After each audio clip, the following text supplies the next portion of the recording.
আপনারা তো সবাই জানেন যে মহিলাদের জন্য একটা সুখবর, সেটা হচ্ছে এখন ওনাদের জন্য এক্সট্রা করে কিছু বাস ছাড়া হয়েছে, যে বাসগুলোতে ওনারা অফিসে যাবে বা বিভিন্ন জায়গায় যাতায়াত করবে।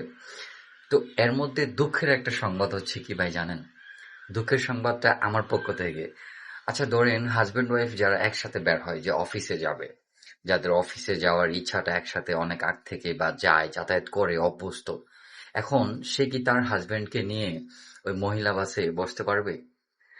তাহলে কি করবে? বা তার হাজবেন্ড কি তার সাথে তার ওয়াইফকে নিয়ে বসতে পারবে? এখন বিষয়টা আসলে খুব চিন্তার বিষয়। তখন সে কি করবে? এখন সেটা তো মহিলা বাস, শুধু মহিলারা থাকবে। এখন ওইখানে কি তার হাজবেন্ডকে নিয়ে সে উঠতে পারবে? আর সে তো একা যেতে হবে। তাহলে এটা সলিউশন কি আসলে? তখন কি জামাই বউ ওই সময়ের জন্য সিঙ্গেল হয়ে যাবে সবাই? মানে বউ সিঙ্গেল, জামাইও সিঙ্গেল হয়ে যাবে? বুঝতে পারতেছি না বিষয়টা। সো কেউ যদি বুঝেন অবশ্যই কমেন্ট করে জানান একটু।